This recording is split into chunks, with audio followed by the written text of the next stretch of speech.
Media, सच सबसे पहले सबसे तेज।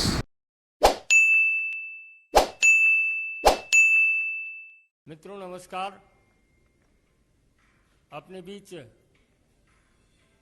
सम्माननीय भारतीय जनता पार्टी के वरिष्ठ नेता, केंद्रीय पर्यावरण, श्रम एवं रोजगार मंत्री माननीय भूपेंद्र यादव जी आपको संबोधित करेंगे। बगल में हमारे माननीय राष्ट्रीय प्रवक्ता श्री प्रेम शुक्ला जी हैं। मेरा विनम्र निवेदन है माननीय भूपेंद्र जी से कि आपको संबोधित करें।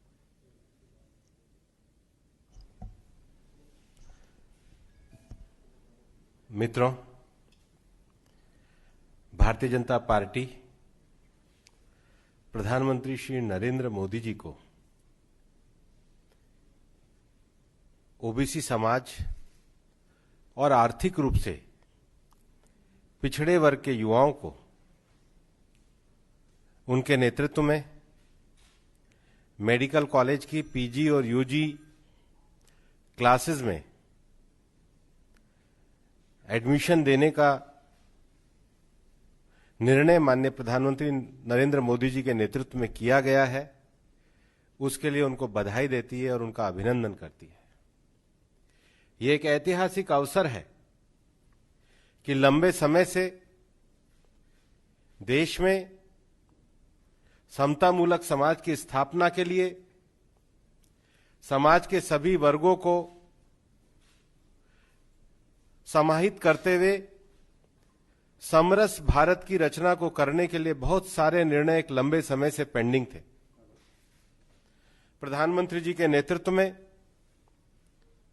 उनको पूरा करके सरकार ने सामाजिक समरसता का, समतामूलक समाज का और सभी वर्गों की भागीदारी को सुनिश्चित करने के जो संवैधानिक दायित्व उनको पूर्ण करने का प्रयास किया है। हम ये भी जानते हैं कि पिछड़ा वर्ग का जो आयोग था उसको संवैधानिक आयोग देने की मांग एक लंबे समय से पेंडिंग पड़ी थी। यूपीए सरकार के 10 साल निकल गए लेकिन उसको संवैधानिक आयोग का दर्जा नहीं दिया गया। माननीय प्रधानमंत्री जी के नेतृत्व में पिछड़ा वर्ग आयोग को संवैधानिक आयोग का दर्जा दिया गया। देश में एक लंबे समय से इस बात की भी मांग पेंडिंग थी कि जो सामान्य समाज के जो गरीब लोग हैं, आर्थिक रूप से जो कमजोर हैं, उनको भी संवैधानिक आरक्षण दिया जाए और इस विषय को भी माननीय प्रधानमंत्री जी के नेतृत्व में 10% आरक्षण आर्थिक रूप से कमजोर सामान्य वर्ग के लोगों को दिया गया।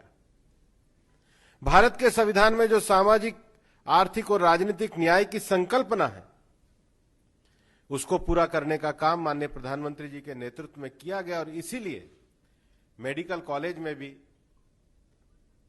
ओबीसी समाज के 27% और आर्थिक रूप से पिछड़े वर्ग के विद्यार्थियों के लिए भी 10% आरक्षण की बात की गई। और इस बात को कहते हुए भी संतोष होता है कि माननीय प्रधानमंत्री जी के नेतृत्व में जो हमारी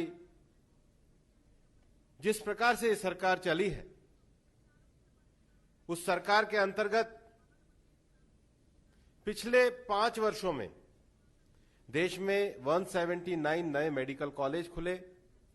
अब देश में 558 जिसमें 298 सरकारी और 269 प्राइवेट मेडिकल कॉलेज और यूजी और पीजी के सीटों की संख्या में भी 56% के करीब और पीजी की सीटों में तो 80% के करीब बढ़ोतरी की गई है।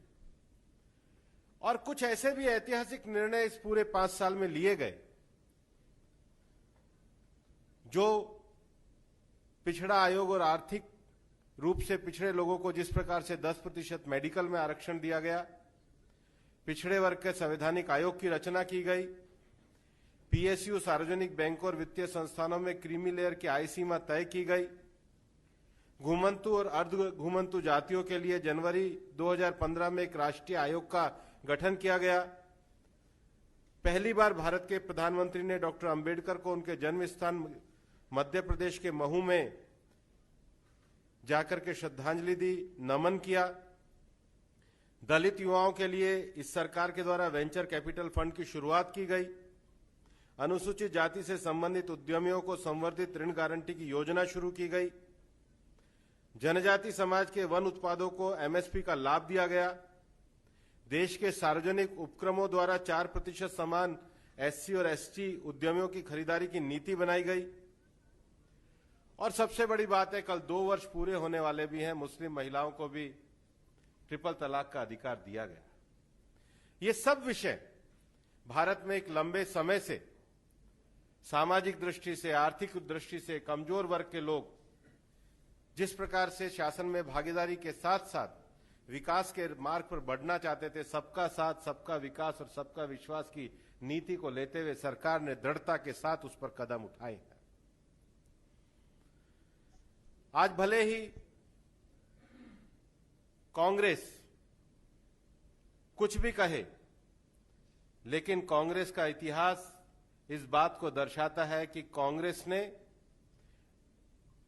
1950 से लेकर 1977 तक, जब वो 74 तक वो पूरे देश के शासन में रहे और उसके बाद भी पिछड़ा वर्ग आयोग को, चाहे काका कालेलकर की रिपोर्ट हो, चाहे मंडल आयोग की रिपोर्ट हो, उसको लागू नहीं किया।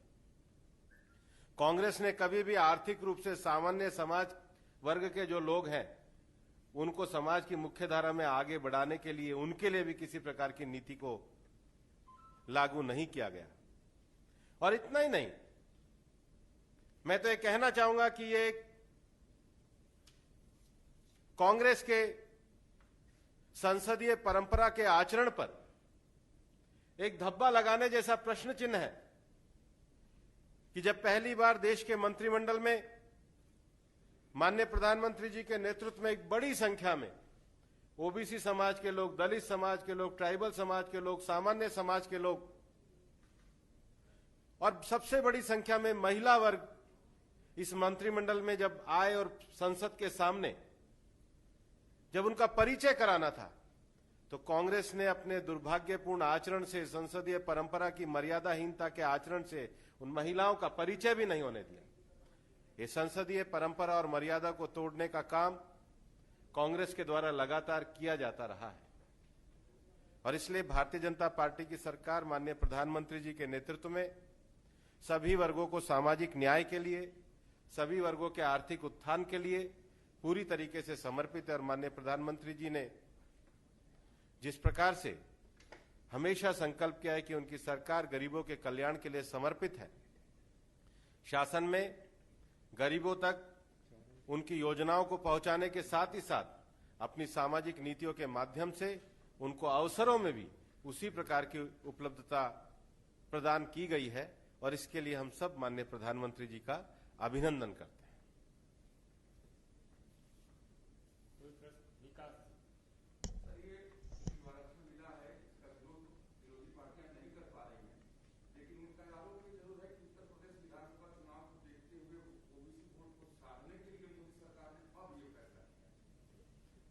जो विरोध करने वाली पार्टियां हैं उनको मैं पूछना चाहता हूं कि जो कल तक सामाजिक न्याय के नाम पर लड़ाई लड़ते थे, क्या उनका समाज केवल उनके परिवार तक सीमित हो गया?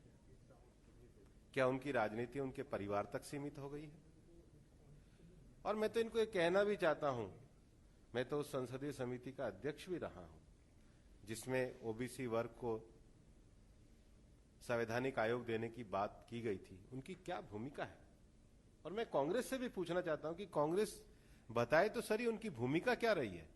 उनके शासनकाल में कहां वो रह रहे थे जब 2-2 ओबीसी कमीशन की रिपोर्ट आई और उन्होंने लागू नहीं की? उनके सारे विषय राजनीतिक हैं और उनके जो विषय हैं ये उनके व्यवहार और विचार और उनके विरोधाभास को भी दर्शाता है।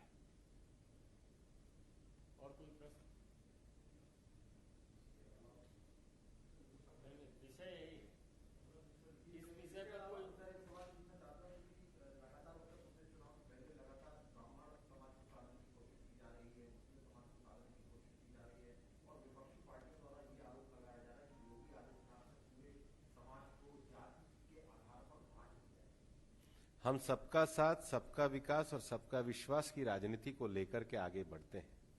हमारी सरकार के द्वारा गरीब कल्याण के लिए चलाई गई नीति, हमारी सरकार के द्वारा विभिन्न प्रकार के नीतिगत लिए गए निर्णय इस बात को दर्शाते हैं कि सरकार पूरी तरीके से समाज में सबका साथ, सबका विकास और सबका विश्वास के लिए समर्पित सरकार है।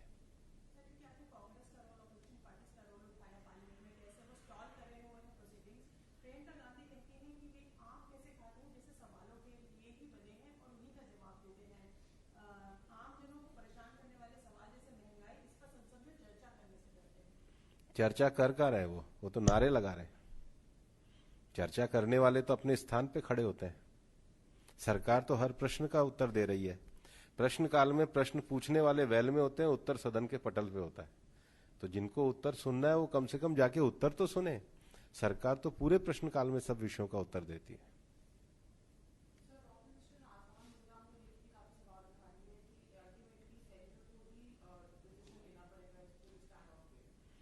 सरकार पूरी तरीके से सभी विषयों के लिए संवेदनशील है। और कोई प्रश्न? बहुत बहुत धन्यवाद। बहुत बहुत धन्यवाद।